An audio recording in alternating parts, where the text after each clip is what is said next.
O, di ba? Ayun, nangihingi kami lagi, saging na saba. O, ilalaga namin, di kaya kamote o balinghoy. Nakakaya ka naman. O, so, hindi totoo yan, walang halong biro. Totoo po yan. Kasi yung aming tatay-tatayan, eh wala akong pakialam sa amin. Ang importante sa kanila, silang tatlong mag-aama na kain. Kami, ubusan kami ng pagkain, hindi kami papakainin. O, di tinira naman nung nag-asawa yung ate ko, sa ate ko naman ako napadpad, eh sa tista naman yung ate ko. Yung walang ginawa, pukpuk dito, hataw doon, hampas dito, untog doon, hawakan yung ulo mo, yung untog sa pader. Ayun, kaya ganyan ang utak ko, balingag. Ganyan ang ulo ko, kaya hindi na ako magtataka.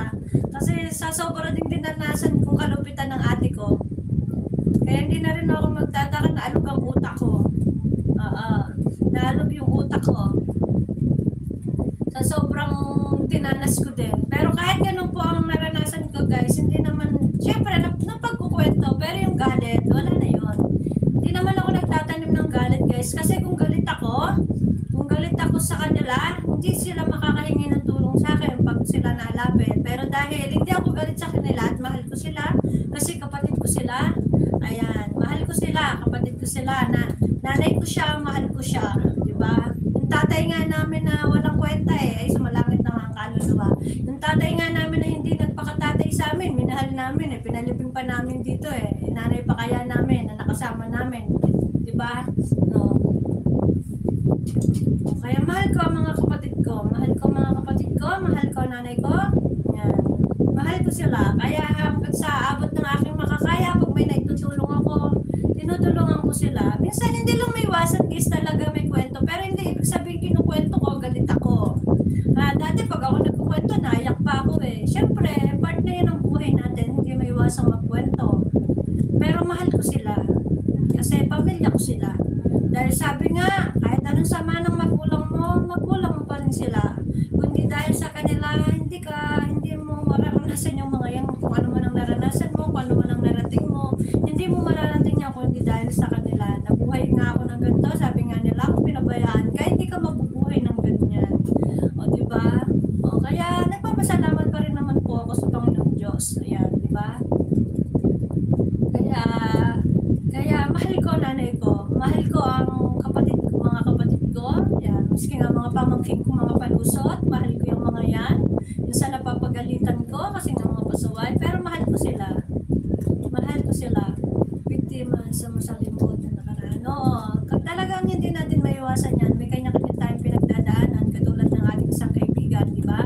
Sa kanyang pagbibiro, sa kanyang mga halakhak, yung pala ay may nakatago din na suliranin at problema sa buhay na mas matindi pa sa ating mga pinagdaanan, di ba? Kaya gano'n lang po yung guys. Sabi nga, hindi porke tayo ay nakangiti, ay okay. Hindi porke tumatawa, masaya. Hindi porke tumahalakhak, walang problema. Guys, hindi totoo yan.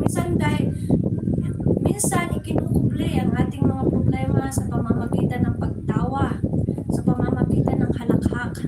Yan, dyan ikinukubli upang matabunan ba ang mga pinagdadaanan, guys. Minsan nga sasabihin ng mga tao dyan dati, sabi niya, nung may asawa pa ako, hindi nila alam yung kalbaryo yung pinagdadaanan ko sa asawa ko. Sabihin nila, buti pa to si Tisa mo. Sabi niya, patawa-tawa lang masaya lagi. Sabi sa akin, kasi lagi ako nang tawa.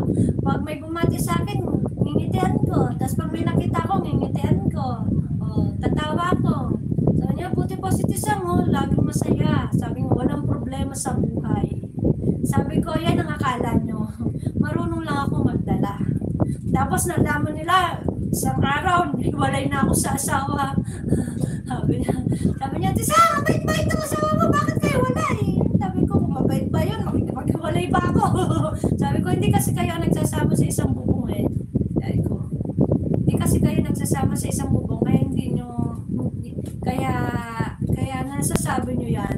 Ang nasasabi nyo lang yung nakikita nyo hindi yung mga pinagdaanan sa loob ng bahay sa isang bubong.